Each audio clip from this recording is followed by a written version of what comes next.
Sin más, voy a presentar al doctor Ambrosio Morales, Ambrosio Velasco, investigador del Instituto de Investigaciones Filosóficas de la UNAM. No estamos dando los extensos currículos de cada quien porque así lo acordamos previamente para evitar perder tiempo en esas presentaciones rimbombantes, pero pues además porque todos los participantes son muy conocidos por todos. Muchas gracias. Agradezco mucho al doctor Raúl Carrillo Esper y a mi querido colega, filósofo de la ciencia y muchas cosas más, el doctor Carlos Viesca, por esta amable invitación. Gracias. Un honor y una gran oportunidad de estar con todas y todos ustedes. Preparé una presentación que no voy a presentar porque lo más que me reduje fueron a 20 minutos en la presentación. Entonces, a lo mejor voy a leer y tratar de ajustarme a ello con algunos comentarios. Pero antes quisiera resumir el argumento de mi plática en lo siguiente. En la filosofía de la ciencia del siglo XX, desde el siglo XX, hay una severa crítica a las pretensiones desmesuradas de la racionalidad de la ciencia. Hay una severa crítica a la confianza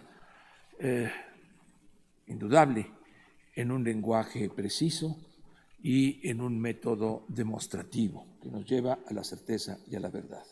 Esta concepción que se desarrolla desde el siglo, desarrolla de manera hegemónica desde el siglo XVI, principalmente con Descartes, con Bacon, con Newton, con Hobbes, pero que prosigue figuras como Poincaré y sobre todo, a mi juicio, el más importante o más destacado filósofo de la ciencia del siglo XX, gran científico, físico e historiador de la ciencia, Pierre Duhem, es el que con más precisión hace esta crítica.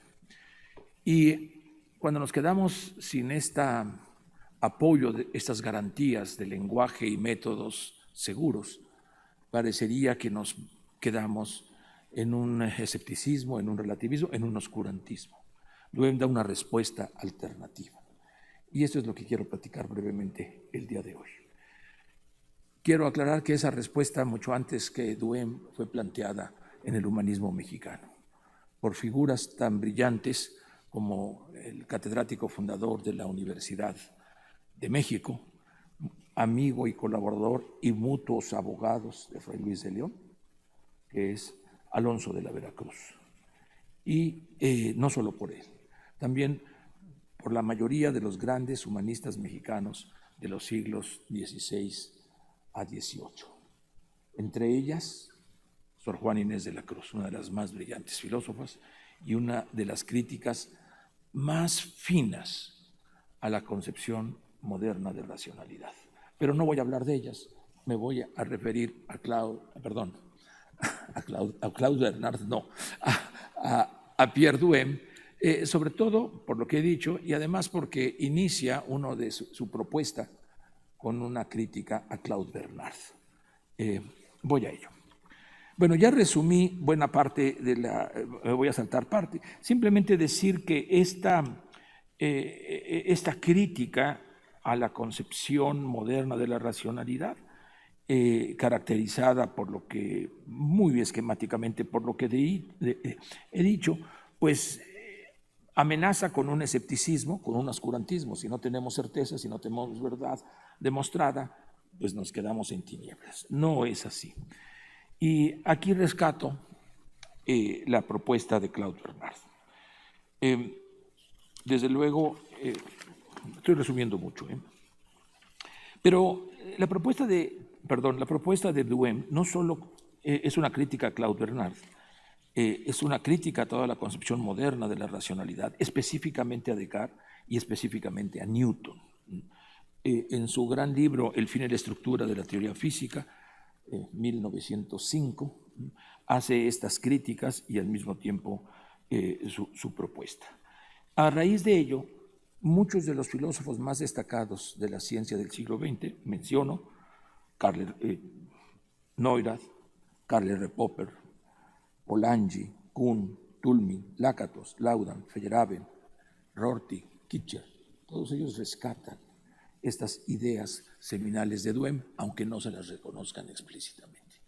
¿Y en qué coinciden todos ellos? Y no solo ellos, otros muchos de nosotros en el ámbito de la filosofía de la ciencia mexicana compartimos esta crítica y también esta propuesta, como Luis Villoro, León Oribe, Carlos Pereda, entre otros, apuestan, en lugar de este método y este lenguaje infalibles, a un diálogo plural, incluyente, y rescatando esta triada de formas de racionalidad de los griegos, a la que hacías alusión, episteme, tecné, lo más importante para ellos es la frónesis, la tercera forma de racionalidad práctica, la frónesis.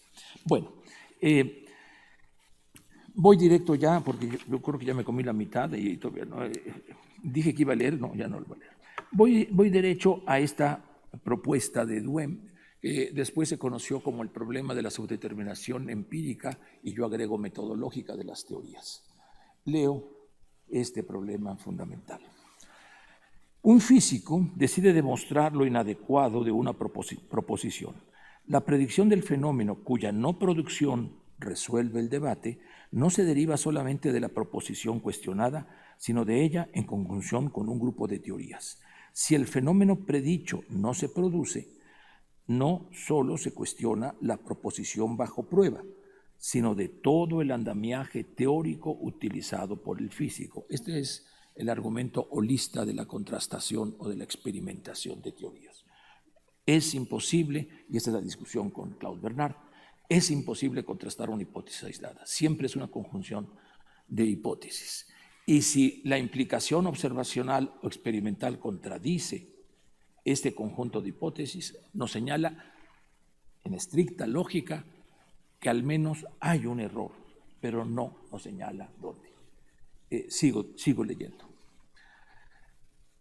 La única cosa que nos enseña el experimento es que entre todas las proposiciones que sirvieron para predecir ese fenómeno y establecer si se produjo o no, hay al menos un error, pero no nos dice dónde.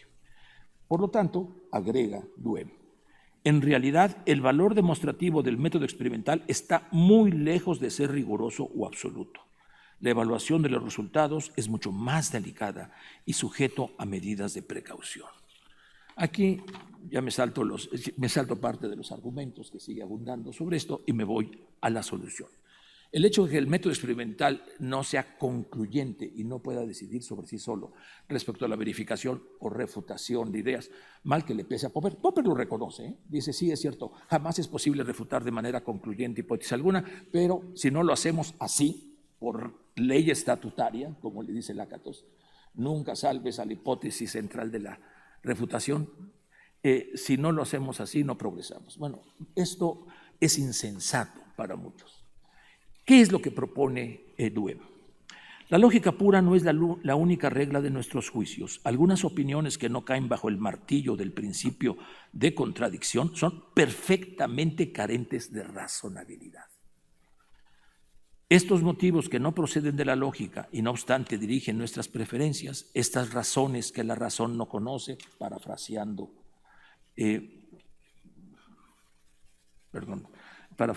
al francés que se me acaba de olvidar ahorita, no lo apunté, que la razón no conoce y que habla, Pascal, obviamente, y que habla del amplio espíritu de fineza y no del espíritu geométrico, constituyen lo que es propiamente llamado el buen sentido. Cuando hice un planteamiento, y aquí quiero recordar mucho a nuestro muy querido, apreciado y extrañado Ruy Pérez Tamayo. Ruy Pérez Tamayo dijo, sí, es la capacidad clínica del médico, que no puede reducirse a reglas metodológicas y que se discute siempre de una manera comunitaria. Me impresionó mucho quiero hacer referencia a Ruy Pérez Tamayo, esa observación. En ese sentido, Ruy estaba más cerca de Duhem, aunque fuese médico, que de Claude Bernard. ¿Qué es el buen sentido? No lo define con precisión. Él lo retoma de Bergson, que sí hace un desarrollo espléndido del concepto de buen sentido en un discurso de inauguración de la Universidad de París. Y refiere que el buen sentido sobre todo se ha desarrollado en las humanidades y particularmente en los estudios clásicos. Y el buen sentido, voy a leer ahora la cita de Duhem, surge de la confrontación dialógica de diferentes opiniones, de diferentes juicios, de diferentes evidencias. No hay evidencia contundente por sí misma. Y que al confrontarse dialógicamente aflora este buen sentido. Esto es el juicio prudencial. Desde luego nunca es un juicio demostrativo, siempre llega a resultados preliminares, verosímiles, probables. Y en esto quiero hacer referencia, antes de terminar con la cita de Claude Bernard, justo a que este tipo de razonamiento es lo que se desarrolló en México. Quiero decir que los humanistas criollos nunca se refirieron a sí mismos, nunca, como novohispanos, americanos o mexicanos. Desde 1609, Juan Zapata y Sandoval habla, mexicano te habla otro mexicano que por tu patria lucha. Desde luego metonímicamente en relación al reino de la cual es capital la Ciudad de México. Pero por eso digo, se desarrolló en México y uno de los primeros promotores de esta racionalidad flexible, no frente a Descartes, estamos antes, pero ante lo que ya se avecinaba de la argumentación categórica, demostrable de los que defendían una interpretación unívoca de la ley natural y con ello consideraban bárbaros a los indios. Frente a esa demostración contundente y autoritaria, Fray Alonso de la Veracruz y otros desarrollaron una lógica dialéctica en la que afirman claramente el primer libro publicado de filosofía europea en todo el continente americano es Dialéctica Resolutio, 1554, que por cierto sus dos primeros libros están a punto de publicarse por la Facultad y el Instituto, una traducción brillante. Termino con la cita de Duhem. Ya que la lógica no determina con precisión estricta cuándo una hipótesis inadecuada debe dar paso a otra más fructífera, y dado que el reconocimiento del momento adecuado para tal cambio depende del buen sentido, los físicos deben templar sus juicios e incrementar la rapidez del progreso científico, tratando de desarrollar de manera consciente dentro de ellos, de manera más lúcida y vigilante, el buen sentido. Ahora bien, nada contribuye más a obstaculizar, digámoslo, a oscurecer el buen sentido y perturbar su visión que las pasiones y los intereses. Nada dilatará más la decisión que determinará una reforma afortunada de la teoría física.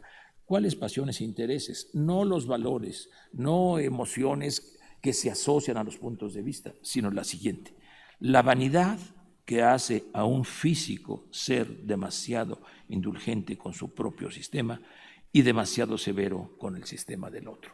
Bueno, creo que aquí hay una propuesta alternativa de racionalidad dialógica, de confrontación de diferentes puntos de vista, en la que lo más importante es esta humildad intelectual, esta docta ignorancia, que es una idea fundamental del Renacimiento, y esta disposición a aprender del otro.